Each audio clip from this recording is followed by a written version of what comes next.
కిరణ్ గారు కంక్లూడ్ చేయాలి one by one మీరు. చెప్పండి సార్, చెప్పండి. మీరు 1 by 1 అడగండి, నేను 1 by 1 కంక్లూడ్ చేస్తాను. రైట్. చింతా రాజశేఖర్ గారు అనేది ఏంటంటే ఖచ్చితంగా మీ పార్టీ అంటే ఏ రాజకీయ పార్టీ అయినా కూడా అధికారం పరమావధిగా ఉండాలి, కానీ వేరే ఒకరిని దించడానికి మరొకరిని అందలం ఎక్కించడానికి మాత్రమే పనిచేసే టెంట్ హౌస్ పార్టీలా పనిచేస్తోంది అనేది మీకు నచ్చకపోయినా చింతా రాజశేఖర్ గారి ఆయన అనాలిసిస్ ఇది. సార్ ఒకటి, ఈ చింతా రాజశేఖర్ గారు అన్నవి అసలు మేము పరిగణలోకి తీసుకోవట్లేదు. లాస్ట్ 4.5 years గా పార్టీ మీద రకరకాలుగా విషం కక్కుతున్నాడు ఆయన. సో ఆయన చెప్పిన మేము అసలు ఇగ్నోర్ చేస్తున్నాం. మాకు ఇప్పుడు కూడా పార్టీ నుంచి వచ్చిన ఇన్స్ట్రక్షన్ ఏంటంటే, లైక్ మనం డిబేట్ లో ఉన్నప్పుడే ఒక ఇన్స్ట్రక్షన్ వచ్చింది పార్టీ నుంచి, వ్యక్తిగత విమర్శలకు స్పందించకండి, కేవలం రాష్ట్రాన్ని పీడిస్తున్న సమస్యలపైనే మాట్లాడండి అని చెప్పి మాకు ఒక అల్టిమేటం వచ్చింది. కాబట్టి పార్టీ ఆఫీస్ నుంచి ఇటువంటి వ్యక్తులు నా వాట్సాప్ చూస్తే ఆయన్ని మ్యూట్ లో పెట్టుంటాను. నా వాట్సాప్ లో చింతా రాజశేఖర్ గారిని మ్యూట్ లో పెట్టుంటా. పొద్దున్న లేచిన దగ్గర నుంచి సాయంత్రం దాకా ఆయన ఇదే పని మీద ఉంటాడు, మా పార్టీని విమర్శించడం, మా నాయకుడిని విమర్శించడం. బ్లాక్ చేసి బ్లాక్ లో మీరు అన్నారా లేదా? ఇప్పుడు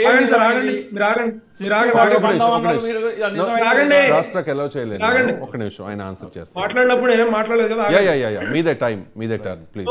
సో అతని 4.5 సంవత్సరాల నుంచి అతని ప్రయత్నాలు అతను చేసుకుంటున్నాడు, ఎవరు స్పందించట్లా. ప్రతి డిబేట్కి వెళ్ళి ఇదే సోది. 4.5 సంవత్సరాలుగా ఆయన డిబేట్స్ తీసుకుంటే ఇదే ఉంటది. ఆయన వాళ్ళు చెప్పిందే డైలీ అదే, కొత్తగా చెప్పేది ఏమి ఉండదు. ఆయన అడిగింది కాబట్టి ఇంకేమైనా ఉంటే చెప్పండి, స్పందిస్తా. రైట్. గతంలో అన్నారండి, పవన్ కళ్యాణ్ గారే అన్నారు వైసీపీ టీడీపీ 2 ఒకటే 60-40 అని చెప్పి. రైట్.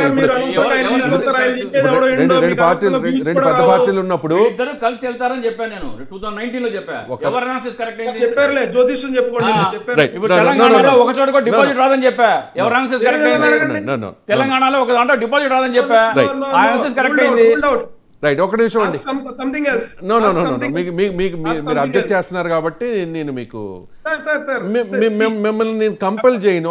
ఆయన చేసిన ఆరోపణలకి సమాధానం చెప్పమని నేను మిమ్మల్ని కంపెల్ చేయను.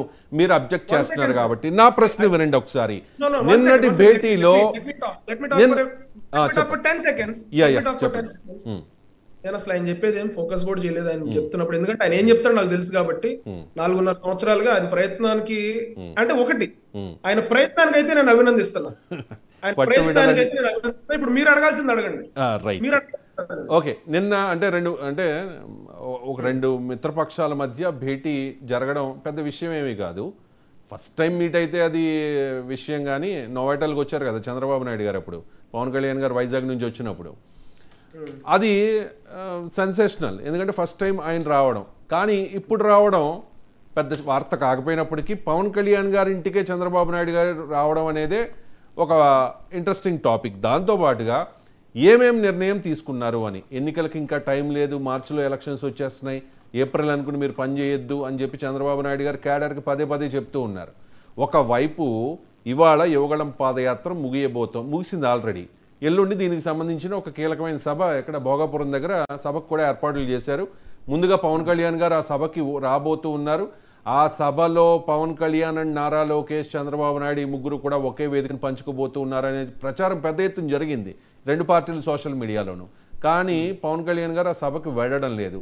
దీనిలో ఉన్న ఆంతర్యం ఏంటి అంటే, ఆయన వ్యక్తిగత పనులుండి వెళ్ళడం లేదా, లేదు అంటే వెళితే ఆ పార్టీ వీక్ అవుతుందనే ఉద్దేశమా ఏంటి, ఏం జరిగింది అసలు?